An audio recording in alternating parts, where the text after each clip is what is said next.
Ang dami nagtatanong sa atin kung kumusta na ba yung trade na sinasabi natin na mangyayari na raw bago pa magsimula ang next season. Totoo ba talaga yung Arvin Tolentino iti-trade patungo sa Magnolia?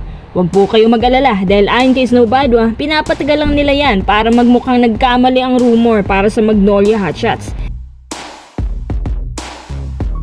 Isang malaking comeback na raw ang mangyayari sa match-up ni Justin Brownlee at Allen Durham at mukhang nagpapahiwatig na rin ang Meralco na ibabalik nila si Allen Durham next season.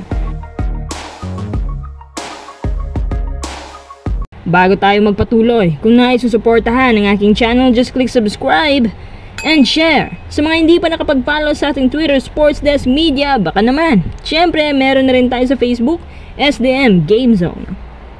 Kung totoo nga ang trade, bakit pa pinapatagal? Alam nyo minsan ng management, nakadepende yan kung mainit ang usapan sa labas. Ang hirap kasi niyan kapag natiktikan ng mga insider kaya sabog agad ang plano. Tapos minsan pa niyan kapag nalaman ng kabila na may plano din pala sa player na yon, baka maunahan pa. Yung trade ni CJ ang isa sa mga magpapatunay niyan. Alam nyo ba na halos umabot pa ng 2 taon bago nangyari yung trade rumor sa kanya? Tingnan mo nga yan. Actually, itong trade natin ngayon para kay Arvin Tolentino, hindi na magtatagal yan. Ayon kay Snow Badwa, may magaganap na trade sa Magnolia na muntik pang agawin nga ng Ginebra dahil sa kakulangan nila sa wing. Eto pa, ang kapalit pala ni Arvin Tolentino ay si Rome De La Rosa. Medyo patas naman, o pwede din natin sabihin na medyo lugi pa nga dahil si Arvin masyado ng injury prone. Si Rome De La Rosa, isa siyang role player at bagay siya sa Magnolia. Kung hindi niyo napapansin, balanse ang stats niya at good quality kung dumipensa. Isa siyang versatile player.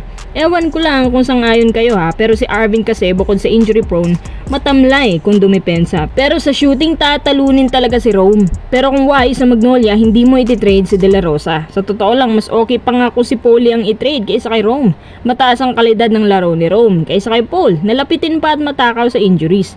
Tapos nababara pa tuwing playoffs. Kung gusto ng Magnolia ng stable, solid lineup, magpakawala sila ng mga ganitong player para hindi lang puro defense ang pambala.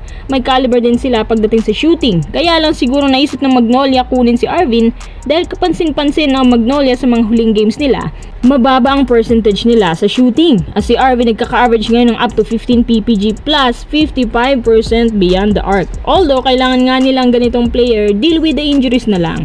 Anyway, dahil nga ikakasan na ang kaplanuhang yan, magandang ideya po ba ang pagkuha kay Arvin Tolentino kapalit ni Rome De La Rosa?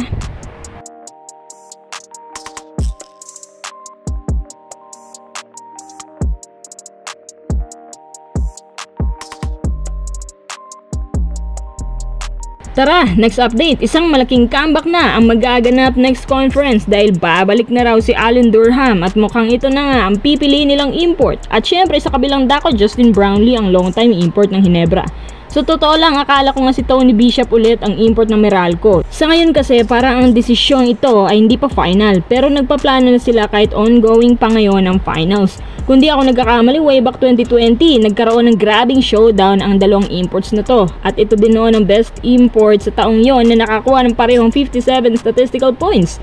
Para sa akin, kahit parang nasa middle age na sila na kung saan malapit ang graduate, effective pa din yan at active pa rin naglalaro sa iba't ibang liga. Si JB mas matanda na 1 taon kay Durham, pero mas matangkad naman konti si Durham kontra kay JB.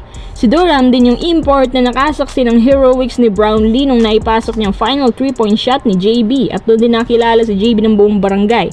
Si JB ngayon, ibang klaseng performance ang pinapakita. Last game, nakakuha siya ng double-double, 32 points, 12 rebounds, 6 dimes. Pero hindi rin basta-basta itong si Allen Durham ngayon.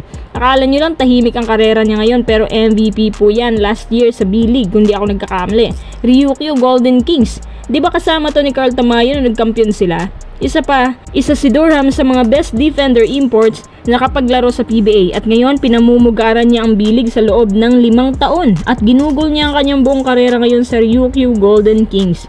Kung totoo man na magbabalik na siya para ulit sa Meralco Bolt, siguradong mas mag-iiba na ang match-up ng import sa PBA. Pero itong kay JB Durham, pinaka-notable sa lahat.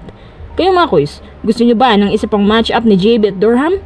Next week, magbibigay ako ng mga listahan ng mga possible imports na papasok sa PBA.